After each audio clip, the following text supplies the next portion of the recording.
दोस्तों बहुत बहुत स्वागत है आपका हमारे YouTube channel career you information में। मैं हूं उदय कुमार। आज का वीडियो कुछ खास होने वाला है क्योंकि जैसा कि मुझे बहुत कमेंट आया था कि आप कुछ ऐसा बताइए जिसमें कि हमको क्वेश्चन नहीं याद हो तो हमें 50% अंक कैसे लाना पड़े। तो गाइज ये जो अभी मैं बता रहा हूँ वो 100% आपको सत्य है और काम करेगा। अगर मुझे ये इस चीज़ का 5 ईयर का जो है एक्सपीरियंट है। मैंने 2017 में जब एग्ज़ाम दिया था मैट्रिक का, तो वहाँ पे मैंने हिंदी का जो था वो ना के बराबर मुझे क्वेश्चन याद था, फिर भी मुझे 67 नंबर आया था। गाइस 100 में से 67 नंबर आना बहुत ही मुश्किल होता है, लेकिन आज के इस वीडियो को देखने के बाद आप इस चीज़ को पूरी तरह से जान पाओगे कि किस तरह से आप 50% मार्क यानी कि 100 में से 50% मार्क लाने में आप बिल्कुल ही नहीं हिचकिचाएंगे।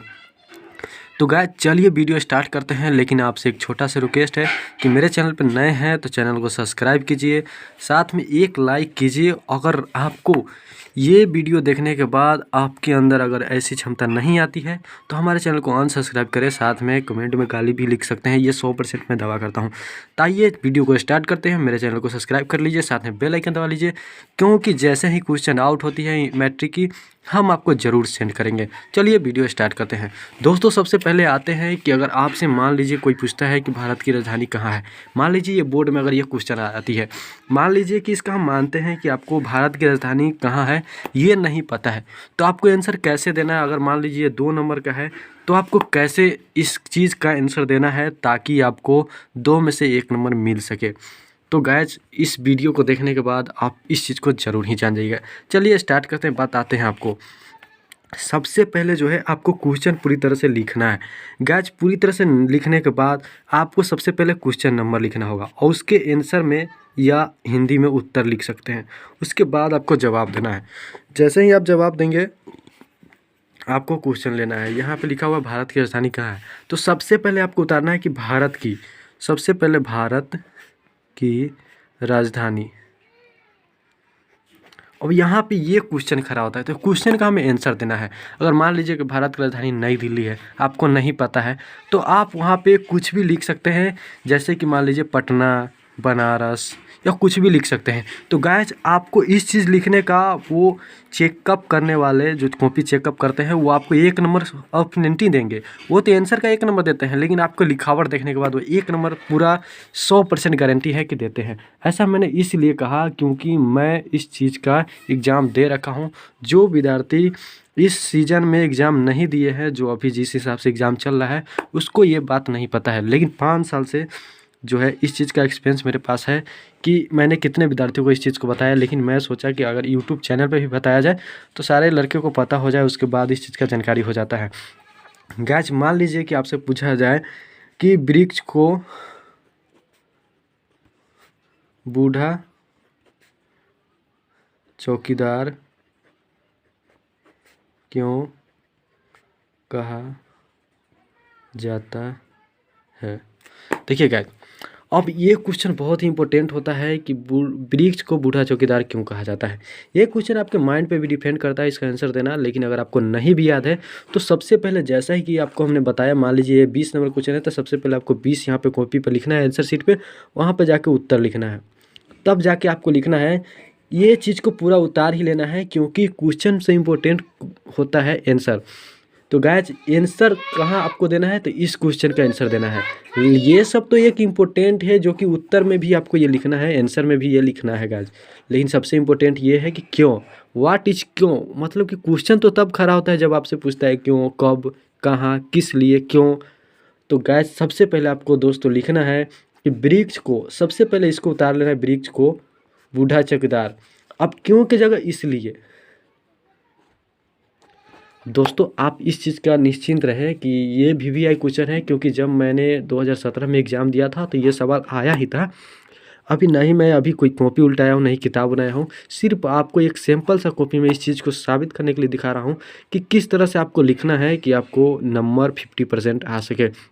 दोस्तों इस वीडियो को स्किप मत कीजिएगा, क्योंकि लास्ट में आपको एक ऐसी इंपॉर्टेंट जानकारी देने वाला हूँ जो आपके लिए एकदम बेस्ट होने वाला है। तो गाइज इस वीडियो में आपको मैंने बताया, सबसे पहले जो है आपको ये पूरा उतार लेना है, जहाँ तक कि आपको सवाल नहीं किया जाता है जहाँ तक आपको उतार लेना है। और यहाँ पे आपको बीच को बोलना चौकीदार इसलिए क्यों की जगह इसलिए लिख देना है और कहा जाता है। उसके बाद आपको जो मर्जी है वो लिख सकते हैं। अक्सर कॉपी जो चेक करते हैं उसके पास इतना टाइम नहीं होता है कि पूरा जो आप 50 अंकों में जो आंसर लिखे हैं 50 शब्दों में वो पूरी की पूरी चेक करें, ऐसा नहीं होता है गाइज। वो 10 से 20 ऊपर का चेक करते हैं और नीचे का। लेकिन अगर आप नीचे भी उसी चीज़ का लिख सकते हैं और ऊपर भी, तो बीच में उतना ध्यान, सबसे पहले आपके लिखने का तरीका देखेगा कि किस तरह से विद्यार्थी लिखा था।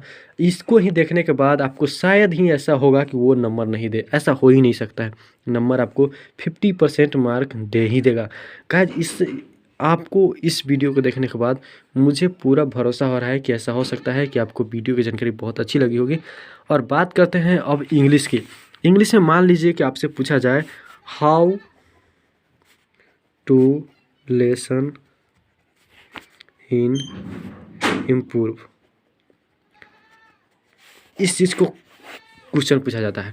सबसे पहले इंग्लिश में क्या होता है कि क्वेश्चन कहाँ से आता है, तो यहाँ हाउ हो गया, इसको छोड़ देना है। और सबसे पहले टू एक वर्ब है, इसको छोड़ देना है, हेल्पिंग वर्ब है, इसको छोड़ देना है। अब यहाँ से आपको लेना है लेसन और पूरा उतार देना है। दोस्तों अगर आपको इस चीज़ का आंसर नहीं पता है तब ऐसे लिखना है। अगर आपको पता है तो आप क्वेश्चन का आंसर आसानी से दे सकते हैं, कोई प्रॉब्लम नहीं होना चाहिए। अगर आपको नहीं पता है तो आप इस तरह से लिख सकते हैं। सबसे पहले आपको ये लिख देना, उसके बाद ये और ये लिख लेना है। उसके बाद आपको फिर यहाँ से शुरू करना है और ये पूरा लिख देना है। फिर आपको यहाँ से शुरू करना है और पूरा लिखना है।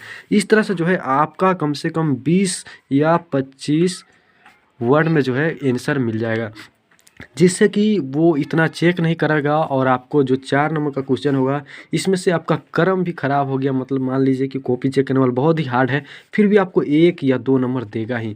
और 2 नंबर तो मिनिमम देगा, क्योंकि इसको लिखने में वो जानते हैं कि बच्चे को, विद्यार्थी को याद नहीं है, फिर भी शुरू का जो है टेंस बहुत ढंग से लिखा है, इसलिए आपको 2 नंबर देगा। क्योंकि मैंने ये इसलिए कह रहा हूँ क्योंकि 2-4 साल से जो एग्ज़ाम हो रहा है उसमें कितने बार मैंने बताया लोगों को, और यह पूरी तरह से साबित होते आ रहा है। तो गाइज आते हैं, अब अगला सवाल ये होता है कि इतिहास जिसे हिस्ट्री कहा जाता है, ये आता है सोशल साइंस में, सामाजिक विज्ञान में आता है। लेकिन आपको सबसे पहले बात होता है कि मान लीजिए आपसे पूछेगा कि मेटरनिटी युग क्या है, युग क्या है। सबसे पहले सवाल आता है मेटरनिटी, और ये क्वेश्चन आपको एकदम भी है अगर आपने याद नहीं किया है अभी तक, क्योंकि मैंने 2017 में ही इसको याद किया था, अभी तक कभी देखा ही नहीं कि इसका क्या बदला और क्या इसमें लिखावट में अंतर आया, लेकिन मुझे अभी तक याद है। और आपको बता दें कि अगर मान लीजिए कि आपको इसका आंसर नहीं पता है, अगर मान लीजिए आपको इसका आंसर नहीं पता है तो आप किस तरह से लिखेंगे कि आपको अगर ये 2 नंबर का है तो 1 नंबर मिले। ये हर विद्यार्थी सोचता है कि मुझे क्वेश्चन ना याद रहे, फिर भी मैं उसका आंसर इस तरह से लिखूं ताकि मुझे कुछ ना कुछ नंबर मिले, ताकि मुझे 1-2 नंबर हर विद्यार्थी बढ़ाना चाहता है। तो गाइज इस वीडियो को देखने के बाद आप ज़रूर ही समझ पाओगे, आपको 1-2 नंबर आसानी से मिल सकता है। तो सबसे पहले आपको क्या करना है, मेटरनिटी युग। सबसे पहले आपको जो है क्वेश्चन नंबर जो रहेगा वो यहाँ लिख देना, उसके आगे आंसर या हिंदी में उत्तर लिख देना है। उसके बाद लिखना है मेटरनिक। उसी तरीका को यहाँ भी इस्तेमाल करना है, मेटरनिक युग उसे कहा जाता है। इस तरह से आप आंसर लिख सकते हैं, उसे कहा जाता है। और यहाँ हम आपको बताते हैं, इसमें आप इतना लिखने के बाद अपने मन से जो भी आपको, ऐसा तो नहीं है कि आप इस विषय को थोड़ा भी नहीं पढ़े होंगे, थोड़ा ना थोड़ा तो पढ़े ही होंगे, तो उस तरह से मिला जुला के जो है लिख सकते हैं। सबसे पहले आपको इस तरह से लिखना ही पड़ेगा। अब चलिए आपको हम बताते हैं कि किस तरह से, अगर आपको ऑब्जेक्टिव क्वेश्चन ही पूछा जाए तो ऑब्जेक्टिव में कोई उपाय नहीं है। आपको जो क्वेश्चन का 4 ऑप्शन है उसमें से एक ऑप्शन सही वाला चुनना ही होगा। हो सके कॉपी चेक करने वाले आदमी चेक करे, उसमें आपका 1-2 नंबर बढ़ा दे तो हो सकता है, लेकिन गाइज ये तो आप मन से निकाल ही दीजिए कि ऑब्जेक्टिव क्वेश्चन में से आपको 1 भी नंबर कम ज़्यादा होता है।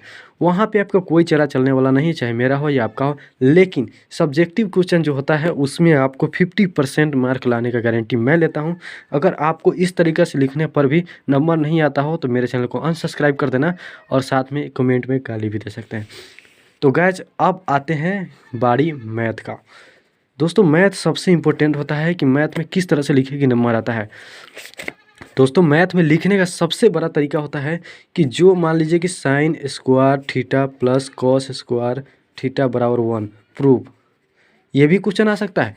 गाइस ऐसा नहीं है कि नहीं आ सकता है। इसको कैसे प्रूव करें, तो दोस्तों सबसे पहले जो करना है, आपको क्या करना है कि इस क्वेश्चन को आपको आंसर शीट में उतारना पड़ेगा। आंसर लिख के, जैसा कि 20 नंबर है, 20 नंबर आंसर लिख के वहाँ पे इस क्वेश्चन को यहाँ उतार लेना है। उसके बाद जैसे ही मान लीजिए कि इसको हम यहाँ, मान लीजिए ये उतर ही गया, इसको उतार ली, तो आपको किस तरफ का प्रूव करने के बाद इतना लाना है या इसको प्रूव करके इतना लाना है वो साबित करना है। तो हमें इस तरह का प्रूव करना है। तो आपको ये किस साइड में पड़ता है, LHS, मतलब LHS मतलब राइट हैंड साइड, ये हो गया दाहिना साइड। गाइज एक देख रहे हैं वो दाहिना तरफ, इसलिए RHS ये हो गया। और ये LHS है, इसका हैंड होता है लेफ्ट हैंड साइड। दोस्तों इसका मतलब होता है कि आप बाएं तरफ है। आप इस चीज़ से निश्चिंत रहे कि आपको मान लीजिए किसी भी तरह का कोई भी इम्पोर्टेंट क्वेश्चन है, उसका सबसे पहले साबित करने के लिए, त्रिकोणमिति का यह क्वेश्चन है, इसको साबित करने के लिए सबसे पहले आपको साइड पता होना चाहिए कि कौन साइड है, किस साइड क्या है, क्योंकि एक साइड को तोड़ के ही दूसरे साइड ला सकते हैं। तो इस तरह से आपको लिखना पड़ेगा, क्वेश्चन उतार लेना, उसके बाद आपका जो आंसर है वो लिखना है। अगर नहीं भी याद है तो आप इसमें कुछ मिला जुला के लिखेंगे, तो मान लीजिए 2 नंबर का है तो 1 नंबर आपको मिल सकता है। अब बात करते हैं दोस्तों साइंस की। साइंस एक ऐसा विषय है जिसमें विद्यार्थी को ना ही के बराबर में याद होता है, लेकिन बहुत ही इम्पोर्टेंट होता है वो चीज़ जहाँ पे आपको इस चीज़ को प्रूव करने को मिलता है। मान लीजिए कि साइंस में पूछा गया आपसे कि कोई क्वेश्चन पूछा गया, जैसे कि जीव विज्ञान से ही ले लीजिए, एक लेते हैं। मान लीजिए कि कोई क्वेश्चन आपसे पूछा गया कि कोशिकाएं कितनी प्रकार की होती हैं,